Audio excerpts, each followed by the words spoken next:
헛똑똑 잡학 아카이브 10분이면 구조가 보입니다. 여러분, 제국을 세우는 것과 유지하는 것, 둘 중에 뭐가 더 어려울까요? 보통 군사력만 있으면 된다고 생각하기 쉬운데 과연 그럴까요? 오늘 이야기는 바로 이 질문에서 시작합니다. 자, 한번 생각해 보세요. 칼이나 총, 그러니까 막강한 군사력으로 나라를 정복하는 건 가능하죠. 그런데 그 정복한 땅을 무려 2000년 동안이나 유지한다? 이건 완전히 다른 차원의 문제입니다. 이게 바로 역사 속 모든 거대 제국들이 풀어야 했던 가장 큰 숙제였어요. 보세요. 힘으로 권력을 빼앗는 거랑 그걸 계속 지키는 건 정말 다른 얘기예요. 정복은 누가 힘이 더 세냐의 문제지만 통치는 왜 당신이 우리를 다스릴 자격이 있는가? 라는 질문에 답을 해야 하거든요. 한마디로 사람들의 마음을 얻어야 하는 거죠. 바로 정당성의 문제입니다. 그런데 바로 이때 한 학자가 정말 기가 막힌 아이디어를 내놓습니다. 하늘이 황제를 선택했지만 그 하늘이 경고를 보낼 수도 있다.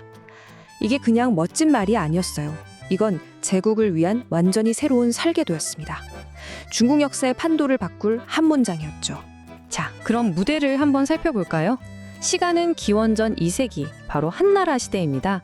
당시 한나라는 영토는 엄청나게 넓혔는데 이 거대한 제국을 하나로 묶어줄 정신적인 기둥, 즉 우리라는 정체성이 부족했던 거예요. 한마디로 심각한 정체성 위기에 빠져 있었죠. 그도 그럴 것이 바로 직전의 통일왕조였던 진나라를 보세요. 진시황이 그렇게 강력한 군사력과 무시무시한 법으로 나라를 다스렸는데 고작 15년 만에 무너졌잖아요. 한나라는 이걸 똑똑히 봤던 겁니다. 아, 힘만으로는 안 되는구나. 똑같은 실수를 반복해선 절대 안 된다. 하고요. 당시 황제였던 한 무제의 머릿속은 정말 복잡했을 겁니다. 땅은 계속 넓어지는데 이 많은 사람들을 도대체 뭘로 하나로 묶지? 이런 고민에 빠진 거죠. 군사력으로 땅은 정복했지만 사람들의 마음을 정복할 소프트웨어가 없었던 거예요. 강력하고 통일된 사상, 즉 이데올로기가 정말 시급했습니다. 바로 그때 황제의 이 거대한 고민에 대한 해답을 들고 나타난 인물이 있었습니다. 네, 바로 그가 오늘의 주인공, 동중서입니다.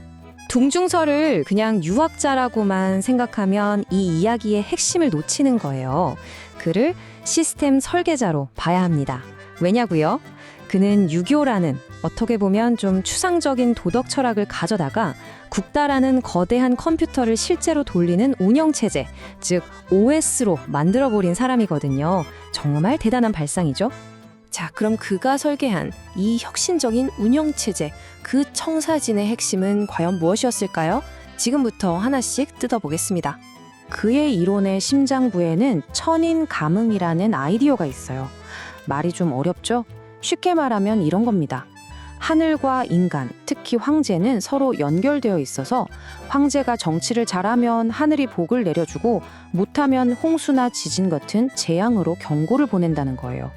이러면 황제는 그냥 힘센 사람이 아니라 하늘과 소통하는 어떤 우주적인 책임을 진 존재가 되는 거죠. 이게 정말 기가 막힌 시스템인 게 황제에게 엄청난 권위를 주면서 동시에 강력한 견제장치를 만든 거잖아요. 이제부터 홍수나 가뭄, 일식 같은 자연현상은 그냥 자연현상이 아니게 됩니다. 전부 황제가 정치를 잘못하고 있다는 하늘의 경고 메시지가 되는 거예요. 자연재해가 곧 정치적 사건이 되어버린 거죠. 바로 이 지점이 동중서 전략의 천재성입니다. 한편으로는 황제를 하늘의 아들이라고 치켜 세워주면서 다른 한편으로는 그러니까 하늘 무서운 줄 알고 정치 잘해라 라는 강력한 족쇄를 채운 거죠. 엄청난 권력에는 엄청난 책임이 따른다는 걸 시스템으로 만들어버린 거예요. 근데 동중서는 여기서 멈추지 않았어요. 한 단계 더 나아갑니다. 당시에 유행하던 음양오행 사상 있죠? 세상 모든 게 음과 양, 그리고 나무, 불, 흙, 쇠, 물, 이 5가지 요소로 돌아간다는 우주론인데 이걸 유교랑 합쳐버린 겁니다. 그러니까 유교를 개인 윤리 수준에서 국가와 우주 전체를 설명하는 거대한 통합 이론으로 풀스펙 업그레이드를 시킨 거죠. 자, 이렇게 멋진 청사진이 나왔는데 이게 그냥 책상 위에서 끝나면 아무 소용 없잖아요. 어떻게 이 아이디어가 실제 국가 정책으로 공식 운영 체제로 설치되었는지 그 과정을 한번 따라가 보죠. 기억해 두시면 좋을 연도입니다. 바로 기원전 136년. 이해의 한무제가 내린 결정 하나가 앞으로 2000년 중국 역사의 방향을 결정짓게 됩니다. 한무제가 동중서의 제안을 전격적으로 수용한 겁니다. 다른 모든 사상은 배척하고 오직 유교만을 국가의 중심으로 삼겠다. 바로 파출백과 독존유술 선언이죠. 드디어 제국이라는 거대한 컴퓨터에 새로운 운영체제가 설치되는 역사적인 순간이었습니다. 그리고 중요한 건 그냥 이제부터 우리 OS는 유교야 하고 선언만 한 게 아니라는 점이에요. 이걸 시스템으로 완벽하게 못 박아버렸습니다. 어떻게? 태학이라는 국립대학을 만들어서 유교 엘리트를 키워내고 유교 경전을 공부해서 시험에 합격해야만 공무원이 될 수 있게 만든 거죠. 교육과 관료제, 이 두 개의 강력한 기둥을 통해 유교는 제국의 뼛속까지 스며들게 된 겁니다. 자, 이렇게 설치된 운영체제는 이후 2000년 동안 중국을 움직이게 되는데요. 그 유산이 과연 무엇이었을지 한번 짚어보죠. 이게 현대사회랑 비교해보면 정말 흥미로워요. 통치자에게 왜 당신이 다스려야 하는가라는 정당성이 필요하다는 건 예나 지금이나 똑같거든요. 한 제국은 그 답을 하늘의 뜻에서 찾았고 오늘날 우리는 헌법이나 국민의 선택에서 찾죠. 또 황제를 견제하던 하늘의 경고는 오늘날의 선거나 여론으로 바뀌었을 뿐이에요. 형태는 달라도 그 본질적인 구조는 정말 놀랍도록 비슷하지 않나요? 그래서 결론적으로 동중서의 진짜 위대함은 그가 그냥 유교를 잘 가르친 학자가 아니라는 점에 있습니다. 그는 유교라는 아이디어를 국가라는 현실 시스템 안에 완벽하게 이식시킨 설계자였던 거죠. 추상적인 철학을 2000년 넘게 작동하는 현실 정치의 운용체제로 만든 최고의 아키텍트.